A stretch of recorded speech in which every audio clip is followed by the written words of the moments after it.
perasaan gue sakit deh. Itu pasti karena lagi diputusin pacar atau dihianati pacar. Begitu difitnah, gue sebel deh. Padahal kan perasaannya sakit juga. Betul. Ngerti gak sih? Betul. Penggunaan katanya tuh beda gitu. Betul. Kalau misalkan ada seseorang yang baper gitu loh, ya ada baiknya ya kita coba hargai prosesnya orang itu nggak sih gitu loh.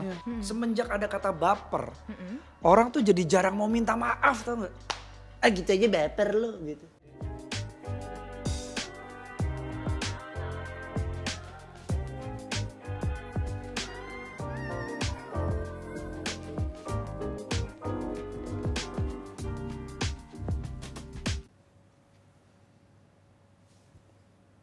Aku jadi pamer rambut aku. Aduh, rambut barunya Sheryl gemes ya? Oke, silakan komen langsung ya. Rambut baru Sheryl gemes atau enggak, silakan. Karena Sheryl dan Danang kembali lagi di Lintas Makna, di mana kami akan membahas suatu topik dan melihatnya melalui lintas generasi dan lintas perspektif dari kami berdua. Dan karena hari ini membahas topik yang sangat personal, yaitu rambut Sheryl. Hai semuanya, it's me Sheryl. And this is my friend Mas Danang.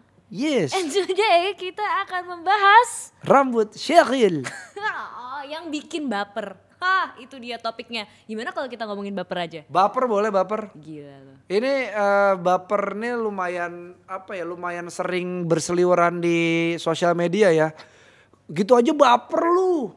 Jangan baper Kak gitu. Misalnya rambut Sheryl panjang amat, canda rambut, baper gitu. Ada yang gitu-gitu kan. Emang baper tuh buat Mas Danang tuh apa sih? Wow, Anda ya langsung hook muka kanan saya gitu ya. Apa sih artinya?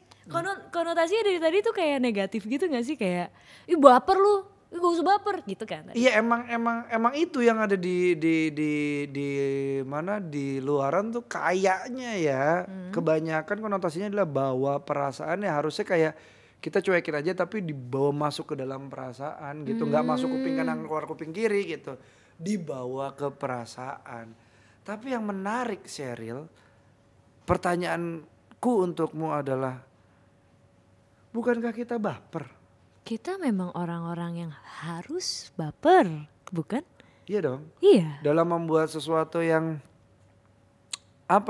artistik gitu ya. Tidak mungkin tidak membawa perasaan gitu loh. Cerita orang, perkataan orang gitu. Kayak misalnya nih, aku dikatain Mas Danang ganggu misalnya gitu. Aku baper kayak, gue ganggu ya. Gue harus apa yang ganggu ya kira-kira? Malah introspeksi diri gitu. Oke. Nggak berlarut-larut, misalnya aku kayak waktu itu sempat ada di salah satu podcast juga ngomong bahwa cinta itu nggak harus dibales, ya cinta itu mencintai saja gitu, nggak harus ngarepin sesuatu balik gitu. Right. Itu ada yang ngebales, itu kan elu. Terus gue baper tuh kayak, ini emang gue. Iya. Kan aku udah bilang ini aku ini gitu. Kan ya? gue menurut gue gitu. Iya. Kenapa lu ribet gitu. Terus akhirnya aku mikir kayak, kenapa gue tanggepin gitu. Iya. Karena maksudnya bukannya kami merasa sangat artsy atau punya perasaan yang lembut, enggak, tapi baper itu salah satu sumber pencaharian kami lagi. Itu kalau dia. nggak baper kita nggak sensitif sama sesuatu nggak sih? Sheryl pun gitu. Ya apalagi kamu ciptain lagu. Kita sama-sama pencipta lagu. Jangan merendah Cuma kan kalau kayak Anda gitu. kan laku lagunya, kalau saya belum ketahuan. Siapa bilang? Oh iya bener. Ya ada sedikit cerita di luar baper. Ini mengagetkan. Ternyata dulu gue punya band, terus bandnya ada di playlist Sheryl. Iya, dan aku gak tahu kalau itu ternyata bandnya Mas Danang. Ya. Tapi kalau misalkan ngomongin baper nih Mas, kenapa ya orang konotasinya itu selalu dikaitkan sama cinta? Aku punya jawabannya. Menurutku ini ya, karena perasaan itu konotasinya itu deket banget sama yang namanya romantisme, romantika gitu, romantis gitu, hal-hal romantis gitu. Iya. Kayak perasaan gue sakit deh. Itu pasti karena lagi diputusin pacar atau dihianati pacar. Begitu difitnah, gue sebel deh. Padahal kan perasaannya sakit juga. Betul. Ngerti gak sih? Betul. Penggunaan katanya tuh beda gitu Betul. loh. Selalu dieratkan dengan si perasaan itu. Tapi mungkin karena kita nggak punya, kami berdua nggak punya riset dari mana pertama kali baper ini muncul. Jadi si baper ini kita juga nggak tahu kenapa erat kaitannya yang spesifik. Kenapa fungsinya di penggunaan kata baper ini erat dengan percintaan gitu. Tapi menurut menurut gue karena perasaan itu selalu diidentikan dengan percintaan. Mungkin. Tapi CXO Lab Sheryl punya selintas fakta bermakna. Nah, menurut KBBI Kamus Besar Bahasa Indonesia, istilah baper ini merupakan sebuah kependekan dari bawa perasaan. Dalam hal ini baper merujuk pada kondisi di mana seseorang terlalu mengambil hati atau mengambil perasaan dari setiap perkataan atau tindakan orang lain, baik itu senang, sedih atau marah. Tapi ini jadi ini jadi bias. Ini tuh jadi general ya sebenarnya. Kalau Iya. tadi kan pertanyaan aku kenapa selalu dikaitkan sama Dengan cinta, percintaan. tapi ini tuh sebenarnya mengambil hati atau perasaan dari setiap perkataan atau tindakan orang lain. Pause this video, think about it. Dari kamu perspektifnya seperti apa? Wah, ini Pengalaman baper seperti apa dari kamu? Pause.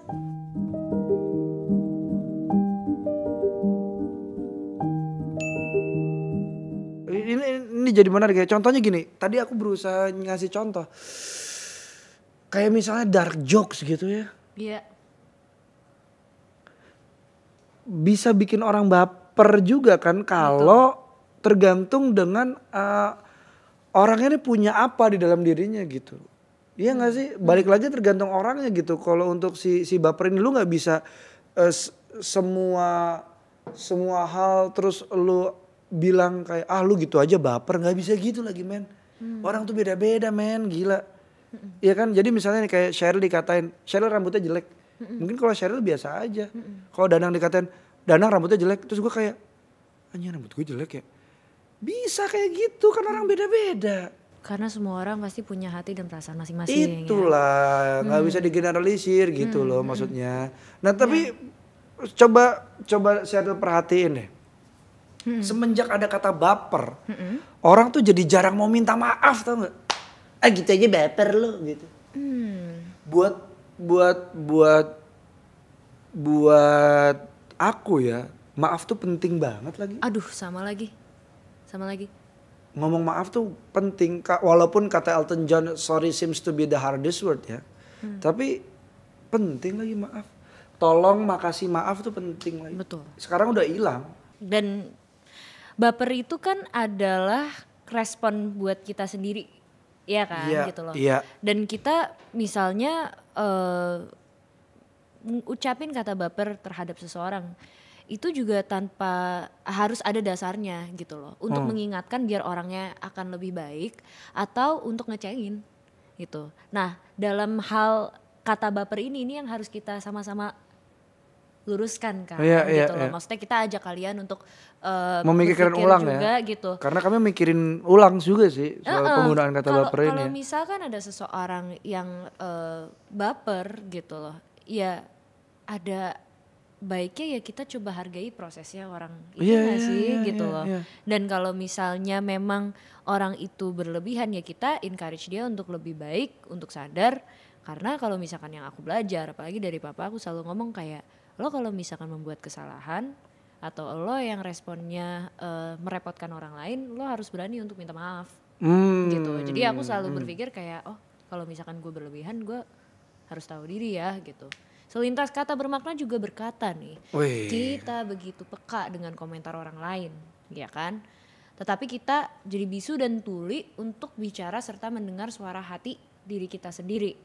Dan ini menarik sih, karena kalau misalkan kita itu terlalu peka sama komentar orang lain, it just means kita mendahului pendapat orang. Mendahulukan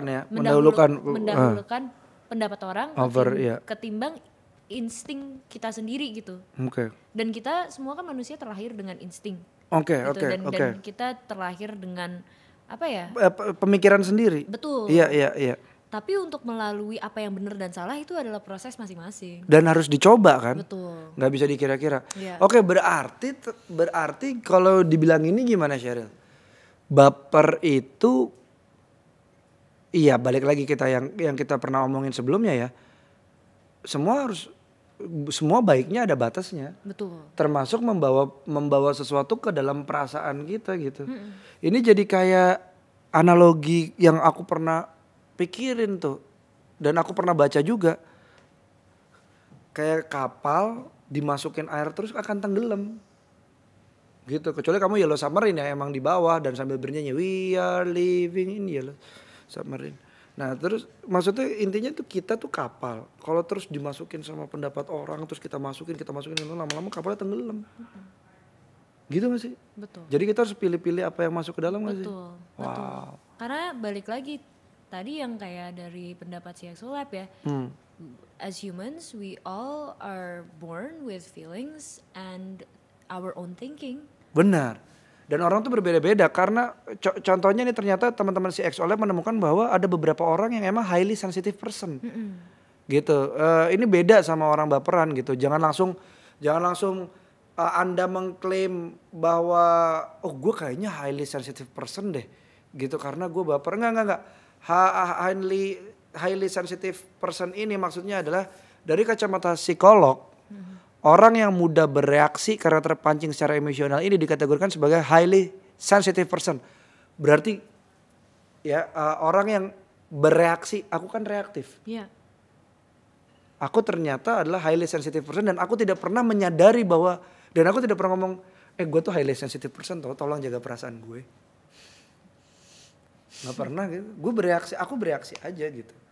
Nah, tapi balik lagi sebagai seorang yang reaktif atau highly sensitive person ya, been there. Gue bilang I was, bukan gue tetap di situ sekarang. Gue berusaha melatih untuk tidak terlalu highly, tapi gue mencoba untuk jadi sensitive person. Right. Habis jadi sensitive person, gue berusaha untuk menjadi person. Gue melatih itu sih, karena ini dalam situs Cakra Center ya, atau Cakra Pusat ya. Psikolog dan penulis buku The Highly Sensitive Person, Dr. Elaine Aron mendefinisikan highly sensitive person sebagai orang yang memiliki kesadaran terhadap hal-hal kecil di sekelilingnya dan lebih mudah merasa kewalahan ketika berada di lingkungan yang sangat menstimulasi inderanya. Ya kurang lebih begitulah yang saya rasakan ya. Berdasarkan fakta tadi memang ada beberapa orang yang memiliki sensitivitas perasaan yang cukup tinggi. Mengutip dari HuffingtonPost.com, ada beberapa kebiasaan orang-orang yang dikategorikan sebagai highly sensitive person. Contohnya 1, senang mengobservasi dan detil. 2, rentan mengalami kecemasan dan depresi. 3, sering menangis. Gue enggak ya ternyata ya. 4, merasa bersalah ketika keputusannya tidak tepat. Menghindari kritik. Merasa tertekan ketika di keramaian. Tak nyaman saat sesuatu berjalan di luar kendalinya. Ya cuma jarang menangis aja sih. Aku mulai gastrik deh nih dengernya. Ternyata aku ya. Kayak gue bukannya yang tulis ternyata Kadinda. Ternyata Kadinda dia. Iya. Ternyata Kadinda nih highly sensitive loh. Iya. Ew. Iya gitu. Itu jadi ya. Apakah kamu highly sensitive person sebelum kamu mendikte dirimu bahwa kamu iya atau kamu mempunyai masalah mental yang lain gitu. Bukan masalah ya, sesuatu di dalam diri kamu yang lain. Di riset dulu aja. Dicocokin iya apa enggak gitu. Habis di riset juga dirasain lagi gitu. Iya. Karena balik lagi semua orang kan pasti punya kekurangan masing-masing, kelebihannya juga gitu. Tapi ketika kita menjadi orang yang highly sensitive, it could be a good thing. Bisa. Like buat orang kreatif gitu, kalau misalkan harus bikin cerita, harus bikin apa, it's helpful gitu kan. Cuman kita dibantu sama tim CXO Lab untuk bisa mengelola perasaan kita atau reaksi kita terhadap sesuatu gitu. Yang paling utama sih bapernya itulah yang suka mungkin kamu merasa kamu suka dijulukin baper gitu ya.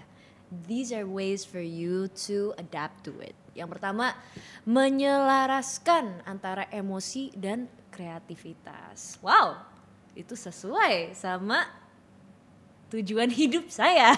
Bapak bagaimana? Tos dulu dong. Iya. Nomor 2, mengembangkan fungsi dominan yang kamu miliki. Wah, maksudnya apa ya nih? Ya orang-orang dominan kayak kita. Tos. Maksudnya fungsi dominan tuh misalnya Sheryl nyanyi gitu. ya udah itu dikembangin terus fungsinya di situ. Jadi si perasaannya itu atau sensitivitas dari eksternalnya itu bisa diolah jadi sesuatu yang menguntungkan. Betul. Gitu. Nah yang ketiga, memberi dukungan penuh kepada diri sendiri. Have a positive mindset gitu. Betul. Believe in what you believe. Yang keempat, berikan waktu untuk kamu beristirahat, ya. Oke. Karena macan aja tidur macan ya, macan bengal tuh yang keker tuh yang kalau nggaplok blak gitu kita ketemu leluhur gitu ya. Wah. Itu tidur tuh dia tuh. Jadi kita juga nggak ada salahnya untuk istirahat. Istirahat dong nang gitu.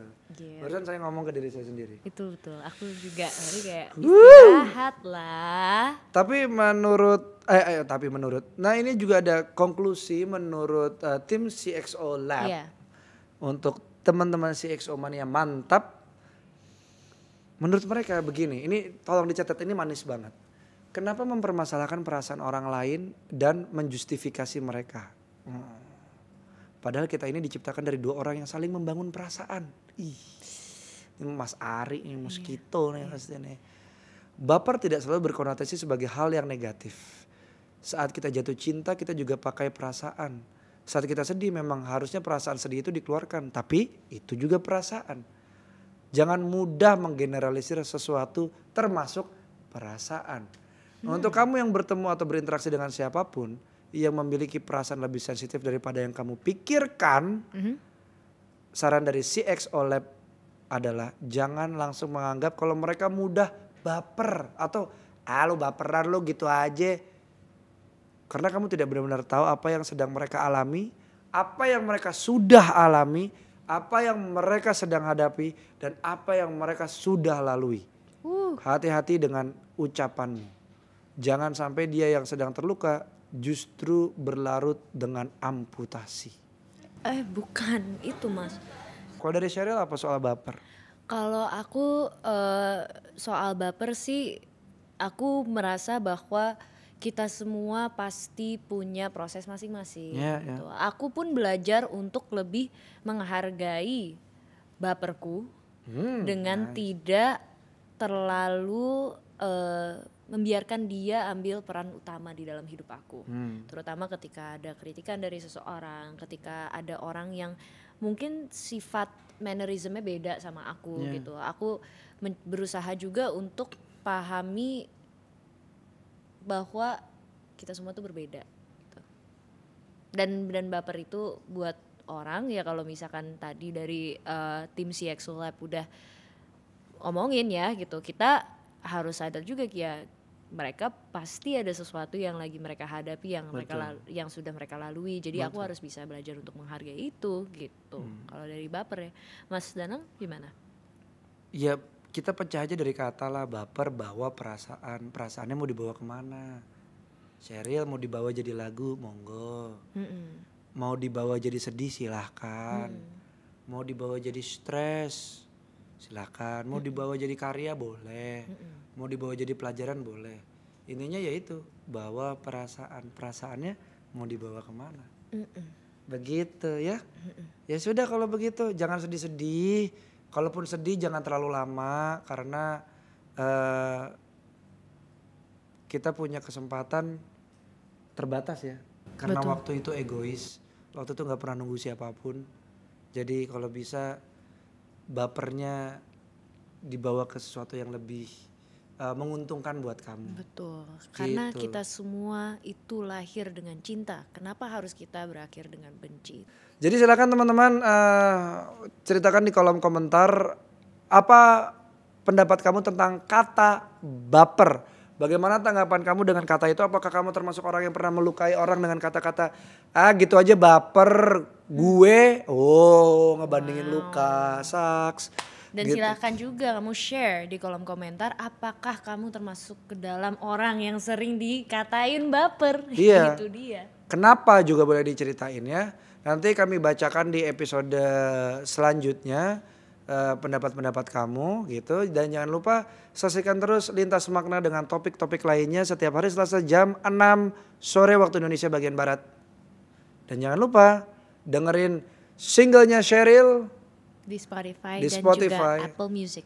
dan Apple Music. Dan kalau mau denger untuk Lintas dengerin Makna, Lintas Makna, iya. kamu juga bisa di Spotify dan Apple Podcast. Thank you so much everybody for watching. Semua orang berbeda, we are the world, we are the champion. We are the world, oh, we are the champion. Oh.